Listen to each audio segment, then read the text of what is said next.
Bien, mis hermanos, el texto de hoy lo encontramos en Efesios 4, los versículos 31 y 32, que dice: Quítense de vosotros toda amargura, enojo, ira, gritería, maledicencia y toda malicia. Antes sed benignos unos con otros, misericordiosos, perdonándoos unos a otros, como Dios también os perdonó a vosotros en Cristo.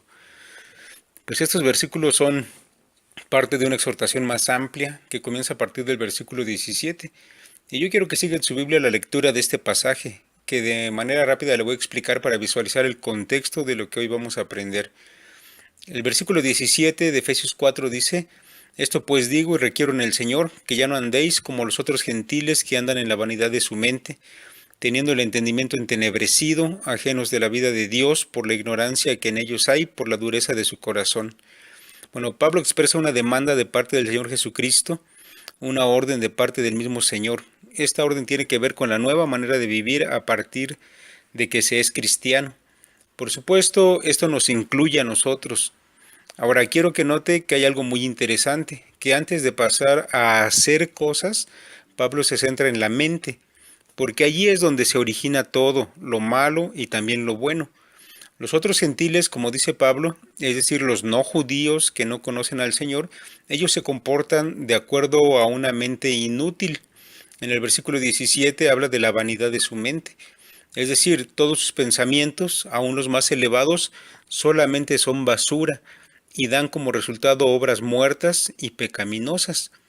Ellos, los gentiles que no creen, tienen una mente llena de tinieblas, dice el versículo 18, viven en una ignorancia que es producto de la dureza de su corazón.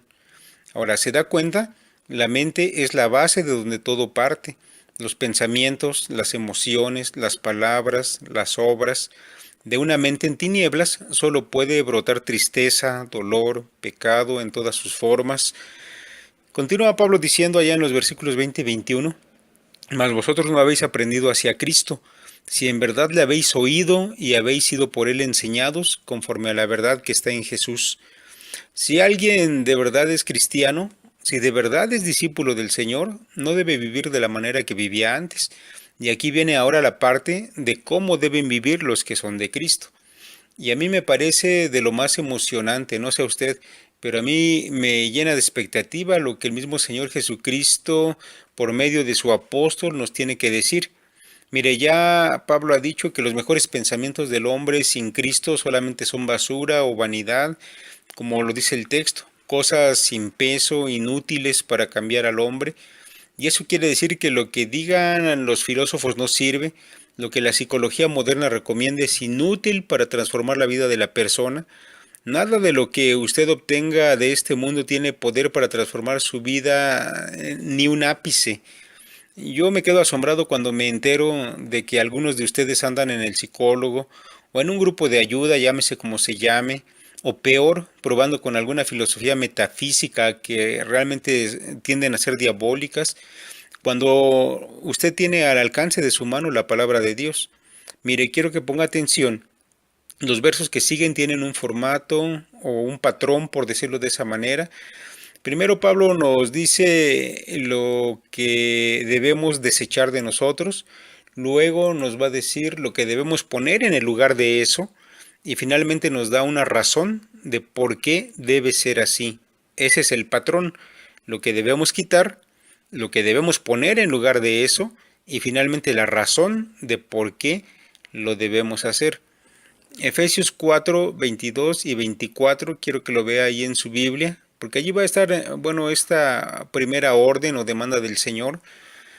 Lo que hay que quitar está ahí en el versículo 22, dice: en cuanto a la pasada manera de vivir, despojaos del viejo hombre que está viciado conforme a los deseos engañosos. Lo que hay que poner en su lugar, lo encontramos en los versículos 23 y 24. Renovaos en el espíritu de vuestra mente y vestíos del nuevo hombre. La razón que nos da Pablo para hacer esto es porque ha sido creado según Dios en la justicia y santidad de la verdad. Bueno, este patrón se va a repetir una vez más ahora allá en el versículo 25. Quiero que lo vaya observando. Realmente deseo que usted se dé cuenta que Pablo lleva un patrón a la hora de escribir. ¿Qué es lo que hay que quitar? Verso 25, dice Pablo, por lo cual desechando la mentira. Lo que hay que poner en su lugar, dice, hablad verdad, cada uno con su prójimo. La razón de por qué debemos hacer esto es porque somos miembros los unos de los otros. Vamos a los versículos 26 y 27 y volvemos a encontrar el mismo patrón. ¿Qué es lo que hay que quitar? Dice Pablo, airaos, pero no pequéis. Lo que hay que poner en su lugar, no se ponga el sol sobre vuestro enojo. La razón por la que debemos hacer esto es, no deis lugar al diablo. Bueno, yo espero que haya quedado claro. Tal vez usted pueda ir a su Biblia ahí en los versículos 28 y 29 y decirme qué es lo que hay que quitar, lo que hay que poner en su lugar y por qué. Dice versículo 28 y 29, el que hurtaba no hurte más, sino trabaje haciendo con sus manos lo que es bueno para que tenga que compartir con el que padece necesidad. Bueno, pues ahí me parece que está muy claro. El versículo 29 es otro ejemplo. Ninguna palabra corrompida salga de vuestra boca, hay que quitar eso, sino la que sea buena para la necesaria edificación es lo que hay que poner. ¿Por qué? Dice a fin de dar gracia a los oyentes, esa es la razón. Bien, ahora Pablo va a hacer aquí, y ya vamos a entrar a la parte de nuestro texto, pero tiene que ser siguiendo este mismo patrón. Pablo ahora va a hacer un alto para profundizar aún más en la personalidad de los cristianos, llegando aún a esas emociones que muchas veces permanecen ocultas en el corazón durante mucho tiempo. Son emociones que no son buenas y que un día van a dejar ver los tristes resultados de haberlas guardado tanto tiempo. Versículos 30 y 31. Y no contristéis al Espíritu Santo de Dios, con el cual fuisteis sellados para el día de la redención. Quítense de vosotros toda amargura, enojo, ira, gritería y maledicencia y toda malicia. Bueno, el Espíritu Santo de Dios obra en el corazón del hombre desde que éste nace de nuevo. El resultado inmediato de la presencia del Espíritu Santo en el hombre es el fruto que éste produce y que lo encontramos allá en Gálatas 5, 22 y 23. Mas el fruto del Espíritu es amor, gozo, paz, paciencia, benignidad, bondad, fe, mansedumbre, templanza. Esto que encontramos aquí, bueno, es el fruto que el Espíritu produce en la vida del cristiano. Ahora, yo quiero, mi hermano, que usted note que los pecados que Pablo menciona allá en Efesios 4:31, amargura, enojo, ira, gritería, maledicencia, es exactamente lo contrario a estos frutos del Espíritu que acabo yo de mencionar. Mire, el amor y la amargura son contrarios, el gozo y el enojo, la paz y la ira, la paciencia y la gritería, la benignidad y la maledicencia, y la bondad y la malicia. Mire, el hecho de que el apóstol Pablo mencione que el Espíritu Santo se entristece por estas cosas en la vida de un cristiano no es de balde. Todas ellas van en contra de la obra santificadora del Espíritu Santo. Por eso es que el Espíritu Santo se entristece cuando un cristiano vive lo contrario a lo que él está produciendo en su vida. Ahora, por otro lado, hay que decir, mis hermanos, que no solamente el Espíritu Santo se entristece, el cristiano que vive en amargura, en enojo, etcétera, es una persona que pierde el gozo de su Señor, que deja de tener paz en su corazón, que no siente o no puede amar a los demás, etcétera. Y esto trae en la mayoría de los casos depresiones profundas. Por si se preguntaban si un cristiano puede llegar a tener depresión, pues la respuesta es sí. Sí, cuando él ha comenzado a inhibir la obra del Espíritu Santo en su vida y a contristarlo. Y esto, mis hermanos, aunque comience en la mente, después va a un asunto más profundo en las emociones. No es algo que se arregle yendo al psicólogo, como ya lo hemos mencionado anteriormente. Y la razón es sencilla, esto es un pecado y por lo tanto es un asunto espiritual. Solamente Dios nos puede dar solución al pecado. Ahora recuerde que como hijo de Dios debemos ir desarraigando todos estos frutos de la carne no redimida, en quitarlos de nosotros. Ese es el mandato del Señor del que comenzamos hablando. Esto pues digo y requiero en el Señor, dice Pablo, es un mandato. Hay que poner atención en esto. Ahora yo quiero que nos centremos en estos pecados para comprender en qué consisten, de qué manera se enmascaran, cuáles son sus consecuencias y también, más importante, la solución que Dios nos da para ellos. Vayamos allá al versículo 31. Dice, quítense de vosotros toda amargura, enojo, ira, gritería y maledicencia y toda malicia. Bueno, todo comienza con la amargura. Es la primera en la lista que nos da el apóstol. La amargura es la fuente de donde brotan las otras 5 fases de esta cadena de pecado. Lo que Pablo nos presenta aquí es un proceso, es una progresión de un pecado interno que finalmente brota y se manifiesta de maneras malignas, llegando incluso a causar la muerte de otra persona en el peor de los casos. Mire, la amargura es definida por la Real Academia como el sentimiento prolongado de frustración o de resentimiento. Bueno, es una definición muy corta, tal vez debemos buscar profundizar más que en la mera definición. El teólogo Jaime Mirón nos dice algo, bueno, mucho más sustancioso, ponga atención. Él dice, en el griego del Nuevo Testamento, la palabra amargura proviene de una palabra que significa punzar. Su raíz hebrea agrega la idea de algo pesado. Finalmente, el uso en el griego, dice este teólogo Jaime Mirón, el uso en el griego clásico revela el concepto de algo fuerte. La amargura entonces es algo fuerte, pesado, que punza hasta lo más profundo del corazón. La amargura no tiene, mis hermanos, lugar automáticamente cuando alguien me ofende, sino que es una reacción no bíblica, es decir, que es pecaminosa ante esa ofensa, ante una situación difícil y por lo general injusta. No importa si la ofensa fue intencional o no, si el ofendido no arregla la situación con Dios, la amargura le inducirá a imaginar más ofensas de la misma persona. La amargura es una manera de responder que a la larga puede convertirse en norma de vida. Sus compañeros son la autocompasión, los sentimientos heridos, el enojo, el resentimiento, el rencor, la venganza, la envidia, la calumnia, los chismes, la paranoia, las maquinaciones vanas y el cinismo. Termina con su cita Jaime Mirón de lo que es la amargura. Así que, mis hermanos, sintetizando, pudiéramos decir que la amargura es la reacción de la carne pecaminosa cuando nuestro yo se siente ofendido, creando resentimientos y rencores que llevan al odio y a la venganza personal. Bien, cuando vamos a la escritura, la primera vez que encontramos la palabra, esta palabra amargura, bueno, es allá en el libro del Génesis, y el ejemplo que encontramos pues es muy importante. Lo encontramos allá en el capítulo 27, quiero leerle solamente unas partes para explicarlo. Génesis 27, 32 al 34 dice, entonces Isaac, su padre, le dijo, ¿quién eres tú? Y él le dijo, yo soy tu hijo primogénito Esaú. Y se estremeció Isaac grandemente y dijo, ¿quién es el que vino aquí, que trajo casa y me dio, y comí de todo antes que tú vinieses? Yo le bendije y será bendito. Cuando Esaú oyó las palabras de su padre, clamó con una muy grande y muy amarga exclamación y le dijo, bendíceme a mí, Padre mío. Bueno, estamos en ese episodio de la Biblia cuando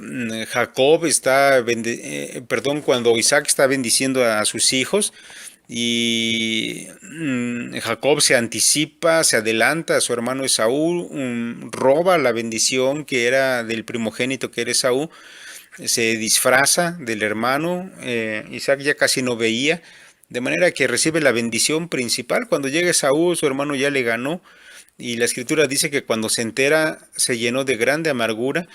Quiero que escuche cómo lo traduce la versión NBI. El versículo 34 dice, al escuchar Esaú las palabras de su padre, lanzó un grito aterrador y lleno de amargura, y le dijo, Padre mío, te ruego que también a mí me bendigas. Bueno, Esaú era un hombre totalmente alejado de lo espiritual. A él no le importaba nada el designio divino. Realmente por lo único que él se esforzaba era por el bienestar material.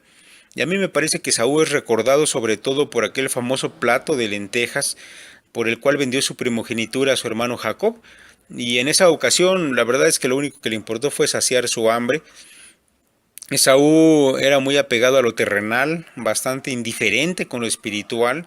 al grado que el Nuevo Testamento lo llama un hombre profano. Dice Hebreos 12:16, no sea que haya algún fornicario o profano como Esaú, que por una sola comida vendió su primogenitura. Ahora, déjeme decirle que la palabra profano se usa para referirse a aquel que contamina lo santo de Dios con su inmundicia. Esaú tenía en poco la promesa de Dios, en cambio deseaba con todas sus fuerzas ser bendecido materialmente. Ahora vea cuál es la respuesta o la reacción de este hombre que era carnal, un hombre profano, ante ese engaño que su hermano realiza. ¿Cuál es la reacción de él? Génesis 27:36 dice, y Esaú respondió, bien llamaron su nombre Jacob, pues ya me ha suplantado 2 veces, se apoderó de mi primogenitura, y he aquí ahora ha tomado mi bendición. Y dijo, ¿no has guardado bendición para mí? Y más adelante, en el versículo 41 de este capítulo 27, dice, y aborreció Esaú a Jacob por la bendición con que su padre le había bendecido, y dijo en su corazón, llegarán los días de luto de mi padre, y yo mataré a mi hermano Jacob. Ahora Esaú jamás se detuvo a pensar en lo mal que él había obrado hasta entonces, que tal vez mucho de lo que le estaba sucediendo era causa de su misma actitud pecaminosa. Él simplemente se sintió ofendido, ofendido por su hermano, se sintió engañado, manipulado, y a mí me parece que también se sintió un poco hecho menos por su padre a la hora de ser bendecido con una bendición inferior a la de su hermano. Bueno, su corazón, dice la Biblia, se llenó de amargura, y esa amargura lo llevó a tener pensamientos de venganza, pensamientos homicidas a un mediano plazo. Cuando su padre muriera, él sin duda iba a intentar matar a su hermano. Bueno, pues esta es la reacción de la carne ante una ofensa.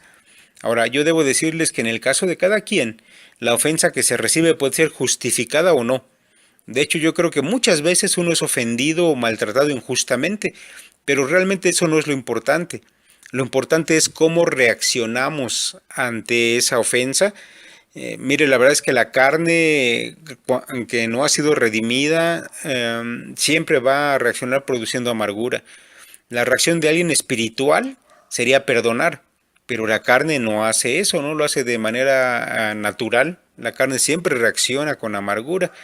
Dice por ahí un escritor cristiano que la amargura es el resultado de sentimientos muy profundos, quizás los más profundos de la vida. Ahora, en efecto, la amargura es un asunto interno y es un asunto profundo. La escritura, de hecho, a la amargura que se produce como respuesta a una ofensa, lo llama una raíz. Y usted sabe que una raíz es algo que crece por debajo de la tierra, que crece en la profundidad. Hebreos 12:15 dice, mirad bien, no sea que alguno deje de alcanzar la gracia de Dios, que brotando alguna raíz de amargura os estorbe, y por ella muchos sean contaminados. Ahora, la gente que cultiva la tierra sabe que una de las peores plagas es la de las malas hierbas. Mira, hay hierbas que nacen junto con la buena siembra y la ahogan y la echan a perder. También la gente que cultiva la tierra sabe que solo arrancando de raíz esa mala hierba, esta va a dejar de causar daño. Cualquier otra cosa, pues realmente no funciona. Mire, cuando hay mala hierba en un terreno donde se está cosechando, esa mala hierba comienza a echar raíces que se hacen fuertes, se profundizan y se extienden hasta contaminarlo todo. Así que puede comenzar por una parte del terreno, pero más adelante, si no se ha solucionado el asunto, van a crecer en otras partes hasta contaminar todo el terreno que era usado para la siembra. Ahora las malas hierbas pues lo echan a perder. Por eso el escritor de Hebreos utiliza este ejemplo. Pablo, allá en el libro de Efesios, pues nos hace notar esa urgencia de desarraigar esta raíz de amargura completamente. Él dice en un tono enfático, en una voz de mando, quítense de vosotros toda amargura, dice él. Y aquí es usado un verbo que es un aoristo imperativo y que se puede entender como quítense de una vez por todas, no puede dejar una parte y tiene que ser de inmediato. Samuel Pérez Millos, el teólogo español, nos recuerda algo muy interesante. Él dice que la santidad no se contagia, pero el pecado sí. Y la amargura, como acabamos de leer ahí en Hebreos, puede contagiar a muchos. ya sea a una familia, a un grupo de trabajo, a una congregación entera. Mire, un pastor cuenta la historia real de un matrimonio de su iglesia y voy a citarlo, a leerlo, lo que él comenta. Dice: hace poco un médico muy respetado y supuestamente cristiano había abandonado a su esposa y a sus 3 hijos, yéndose con una de las enfermeras del centro médico donde trabajaba. Después de la sacudida inicial, entró en toda la familia la idea de que el hombre pues ya no iba a volver. Puesto que era una familia muy unida, se enojaron juntos, se entristecieron juntos, sufrieron juntos y planearon la venganza juntos, hasta que sucedió algo sorprendente. La esposa, Silvia se llamaba ella, perdonó de corazón al que ahora pues es su ex esposo y buscó el consuelo del Señor. Ella hasta la fecha tiene momentos de tristeza, comenta este pastor, algunos sentimientos de soledad, pero la gracia de Dios hizo que ella no estuviera amargada. Ella ofreció el perdón como debería ser. Sin embargo, y aquí viene la parte interesante, los demás familiares siguen amargados y molestos incluso ahora también con Silvia, porque ella no guardó rencor para su esposo. Bueno, aquí podemos ver que la amargura realmente es contagiosa y gente que no tenía que ver directamente con el asunto terminó también amargada. Bueno, otro pastor cuenta que por un desacuerdo en su iglesia entre algunos de los líderes, la amargura que resultó, bueno, contagió a toda la congregación. Comenzó a haber discusiones, se extendió este sentimiento negativo hasta que finalmente la iglesia terminó dividiéndose. La amargura, mis hermanos, es probablemente el pecado más contagioso de todos. Bueno, ahora llegados a este punto, yo quiero pedirles que todo lo que estamos diciendo lo tomen para ustedes mismos, lo tomen de manera personal. No quiero que usted piense en alguien más, quiero que piensen en usted mismo. Mire, la amargura no solamente es contagioso, además se esconde, se pone máscaras para que no sea fácilmente detectada. Y una de sus maneras de esconderse es hacer que pienses en que los demás son los que pueden estar amargados, pero tú no. Por eso yo quiero que todo lo que vamos a decir lo tomes a tono personal, a manera personal. No pienses en alguien más, piensa en ti mismo. Mira, la amargura es un pecado difícil de detectar. Jaime Mirón, el teólogo que citamos hace un momento, él nos dice: la amargura es el pecado más difícil de justificar y el más difícil de diagnosticar, porque es razonable disculparlo ante los demás, aún ante el mismo Dios. Mire, el cristiano, dice Jaime Mirón, el cristiano se siente culpable cuando comete un pecado. Sin embargo, no nos sentimos culpables de pecado por habernos amargado cuando alguien peca en contra de nosotros, pues la percepción más bien es la de ser víctima, y esto va a eclipsar cualquier sentimiento de culpa. Por lo tanto, este pecado de amargura es muy difícil de justificar, es muy fácil, perdón, muy fácil de justificar. Ahora, en segundo lugar, casi nadie nos ayuda a quitar la amargura de nuestra vida. Por el contrario, los amigos más íntimos afirman: tú tienes derecho, mira lo que te han hecho, es correcto que estés enojado, lo cual pues no hace otra cosa más que convencernos aún más de que estamos actuando de la manera correcta. Y finalmente, si alguien cobra suficiente valor como para decirnos: amigo, estás amargado, esto es pecado contra Dios y debes arrepentirte, bueno, pues da la impresión de que más bien esa persona lo que tiene es falta de compasión. Recuerde que el ofendido siempre piensa que es una víctima. Hasta es posible, créame, que se dé la situación de perder la amistad de la persona amargada por el hecho de haberle aconsejado a que quite la amargura de su vida. Para una persona amargada es imposible ver las cosas como realmente son. Ella mira las cosas a través de su amargura. Por eso resulta tan difícil tratar con un amargado. Aún las cosas de Dios son distorsionadas y malentendidas por quien vive en ese pecado. Mire, el salmista nos da un ejemplo de esto, de cómo la amargura tuerce la visión que se tiene. Él dice allá en el Salmo 73, los versos 21 y 22, se llenó de amargura mi alma y en mi corazón sentía punzadas. Tan torpe era yo que no entendía era como una bestia delante de ti. Ahí está la manera en que la Biblia expresa cómo este asunto de la amargura entorpece la visión. Mire, yo personalmente he visto cómo es difícil razonar con alguien que tiene amargura. Aún haciéndolo por medio de la palabra de Dios, resulta grandemente difícil, altamente complicado. Mire, es importante decir que entre los cristianos, o los que se dicen ser cristianos, la amargura se llega a disfrazar, incluso en ocasiones, de sabiduría o disfrazarse de discernimiento.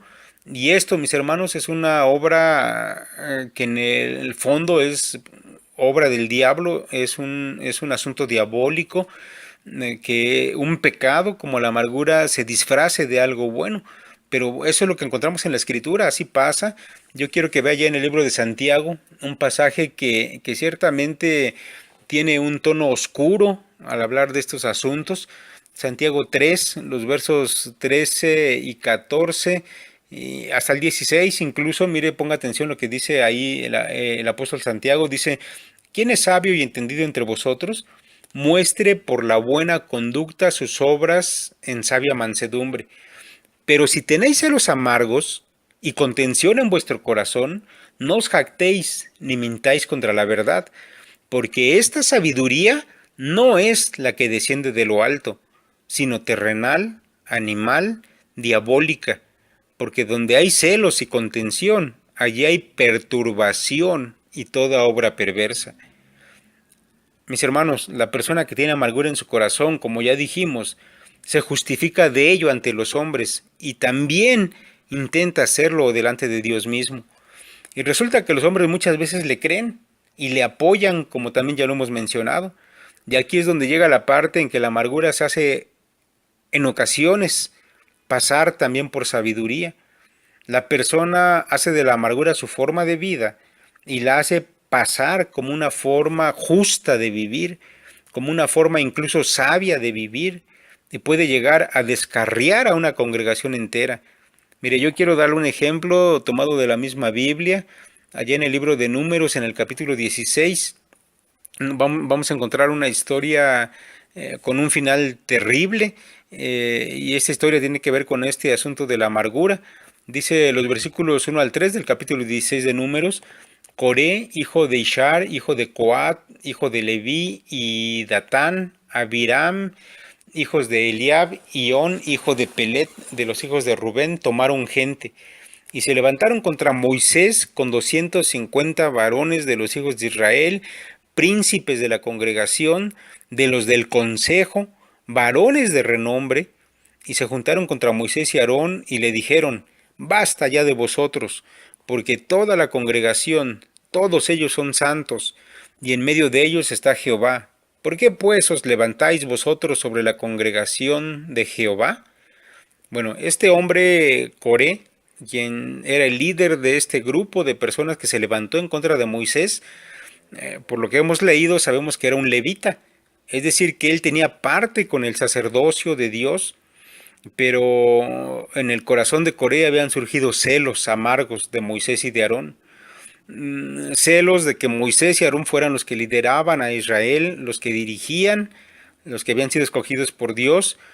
Y estos celos, esta amargura que nació en el corazón de Coré, hizo que él tomara acciones en contra de Moisés. Fue y convenció a otros levitas, convenció a 250 representantes de las tribus de Israel, hombres que eran importantes, que se consideraban sabios, ejercían el liderazgo en el pueblo de Israel, incluso formaban parte de ese consejo para dirigir a Israel, pero Coré hizo que se levantaran en contra de Moisés y la intención era quitarlo del cargo. Pero déjeme decirle que no solamente convenció con sus palabras a esta gente principal, como dice la Escritura, sino que incluso llegó a convencer a toda la congregación del pueblo israelita. Si vamos un poco más adelante, los versículos 19 al 21 de este capítulo 16 de Números, dice, ya Coré había hecho juntar contra ellos, contra Aarón y Moisés, a toda la congregación a la puerta del tabernáculo de reunión. Entonces la gloria de Jehová apareció a toda la congregación, y Jehová habló a Moisés y a Aarón diciendo, apartaos de entre esa congregación y los consumiré en un momento. Mire, Moisés y Aarón habían quedado solos. Coré había conseguido que el pueblo le diera la espalda a este par de hermanos. Eh, Había hecho Coré parecer que esa amargura que él sentía en su corazón era algo justo, lo había hecho parecer como una causa justa. El pueblo llegó a mirar a Coré como un sabio y decidieron seguirle en su rebeldía en contra de Moisés y Aarón, de manera que Dios tuvo que intervenir personalmente, porque sin duda les hubieran matado para tomar su lugar. Coré había hecho pensar al pueblo que Aarón y Moisés se habían ellos autoerigido como líderes, cuando realmente todos tenían la oportunidad o el derecho de liderar al pueblo, y esa amargura se había extendido y ahora habían dejado solos a Moisés y Aarón. El pueblo se había levantado en contra de ellos, y si Dios no hubiese intervenido, hasta aquí hubiera llegado la vida de Moisés y Aarón. Ahora usted sabe lo que pasó después, ¿verdad? Moisés, en esa mansedumbre tan grande que tenía, no se enojó contra el pueblo en el sentido de tomar venganza. Moisés toma esta situación de la manera correcta. Él perdona al pueblo, intercede por el pueblo delante de Dios para que no fuera destruido, y Dios escucha la voz de Moisés y decide no destruir al pueblo. Pero a Coré sí va a haber una sanción, va a haber una corrección en contra de este hombre y de su séquito inicial. La palabra de Dios dice que la ira de Dios vino sobre Coré y los hizo descender vivos al Seol. Eso quiere decir que los tragó la tierra para cortar, escuche esto, para cortar de una vez por todas esa raíz de amargura que ya había contaminado a Israel. Era necesario cortarlo de raíz. Esta amargura que se había hecho pasar por sabiduría, que se había hecho pasar por una causa justa, cuando realmente es una obra del diablo, como lo dice Santiago. Ahora bien, de una forma rápida yo quiero hacer mención de esa lista de cosas malas que acompañan a la amargura y que se menciona allá en Efesios 4:31, y con esto ya vamos a estar casi terminando esta primera parte que tiene que ver con el pecado de la amargura, y más adelante veremos el asunto del perdón. Vamos a ver esta lista que nos menciona ahí el versículo 31 de Efesios 4. Dice Pablo: quítense de vosotros toda amargura. Luego menciona enojo, ira, gritería, maledicencia y toda malicia. Bueno, rápidamente quiero decirle en qué consiste cada uno para que sepamos de qué estamos hablando. La amargura ya lo dijimos. El enojo es lo siguiente. El enojo, mis hermanos, es la indignación, es la molestia que se da de una manera inmediata. En cuanto hemos recibido la ofensa, es esa molestia que surge de inmediato, que muchas veces tiende a ser incluso explosiva, a manifestar nuestro enojo de manera notoria, pues, con algún grito, alguna expresión. Es algo que se nota, tiende a ser explosivo. Pero después viene la ira, y fíjese que el enojo y la ira son palabras diferentes aquí en este texto de Efesios. El enojo es algo que surge de inmediato y que es explosivo. La ira, en cambio, a diferencia del enojo, bueno, es algo que se guarda en el corazón, que no necesariamente surge de manera explosiva. Es algo que usted se traga, se guarda, se va incubando allí en el corazón en forma de odio. A veces durante mucho tiempo está ahí guardado hasta que un día por fin sale a la superficie para tomar acciones. Mire, el Señor Jesucristo habló acerca del enojo y de la ira cuando Él dijo allá en Mateo 5: oísteis que fue dicho a los antiguos, no matarás, y cualquiera que matare será culpable de juicio. Pero yo os digo que cualquiera que se enoje contra su hermano será culpable de juicio.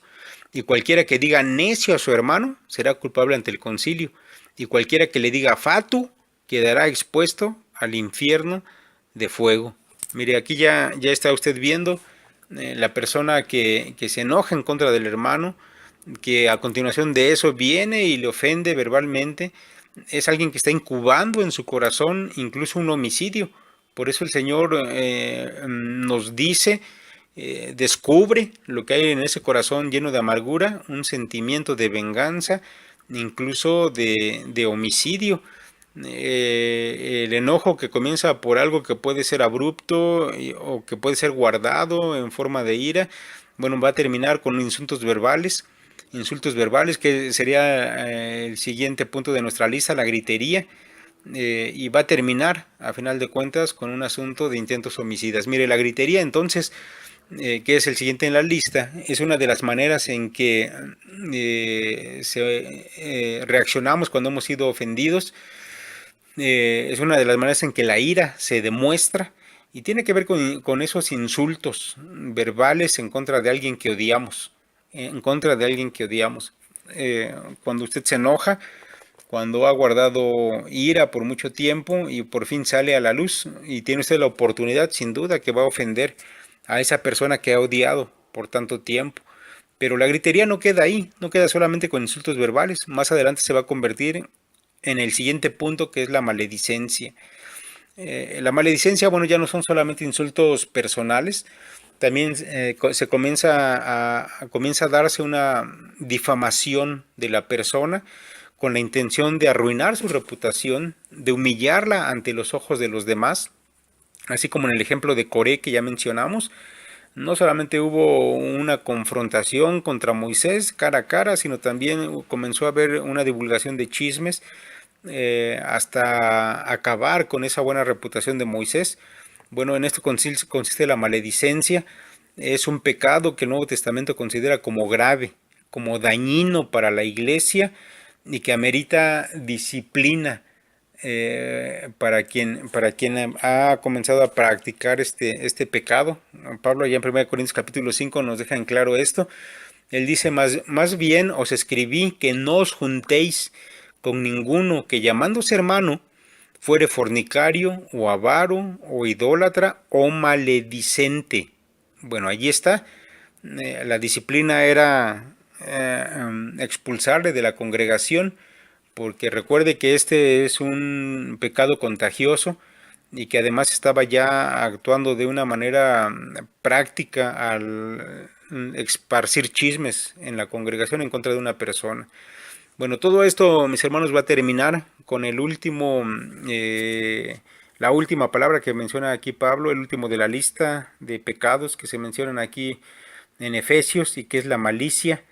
Mis hermanos, la malicia es el deseo, la determinación, más que deseo, es ya una determinación de eliminar a la persona que se odia, de ponerle fin a su vida, así como Coré lo había determinado en contra de Moisés, algo que comenzó por celos, volvió amargura, se volvió un asunto de gritería, de maledicencia. Finalmente va a terminar este asunto de la malicia, la determinación de acabar con la vida de la persona que se odia.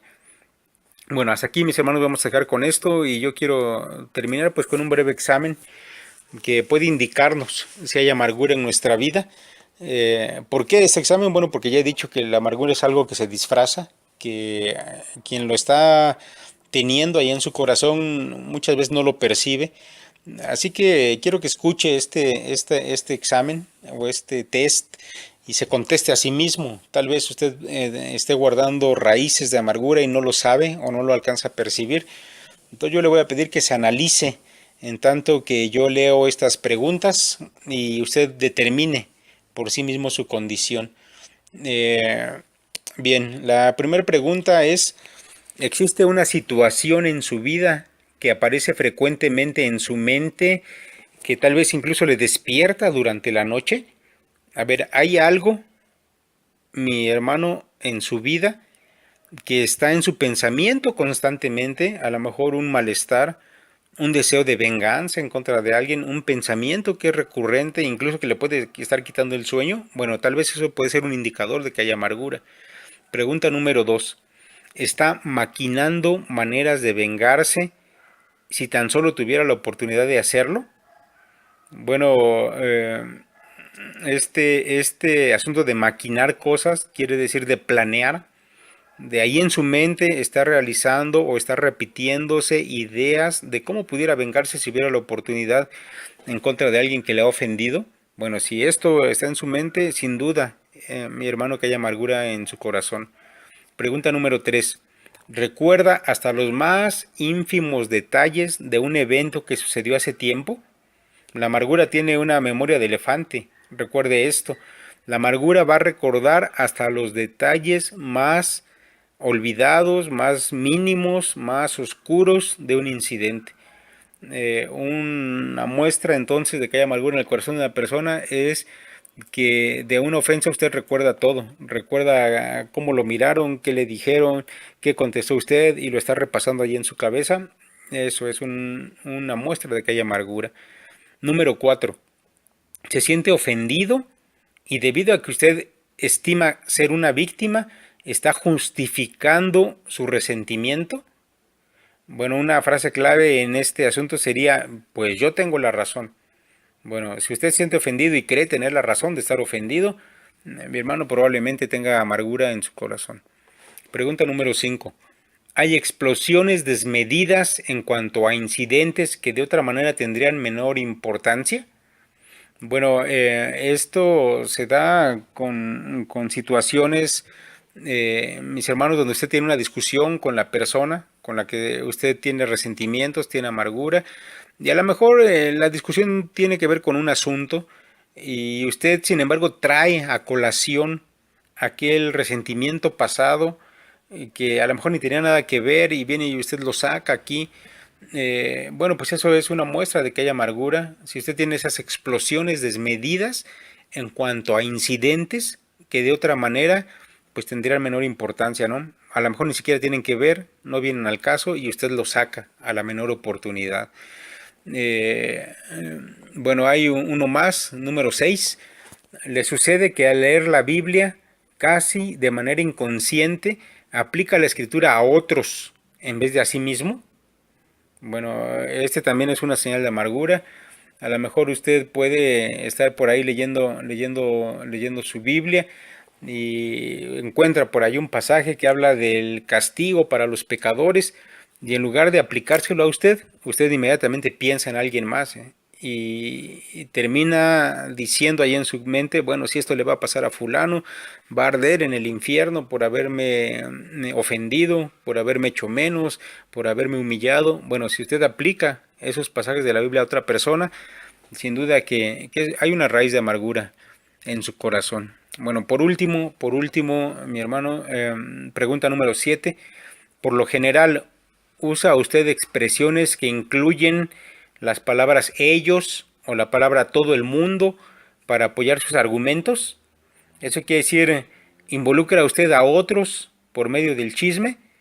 Como decir, bueno, es que ellos dijeron aquello, o ellos me apoyan, o etcétera. Cuando usted comienza a involucrar a otros en sus argumentos de queja o de autojustificación, bueno, sin duda, mis hermanos, que eso también es un asunto de amargura. Eso fue lo que hizo Coré.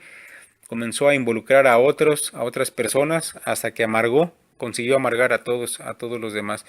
Bueno, hablando de la amargura dentro de la iglesia, bueno, una última pregunta.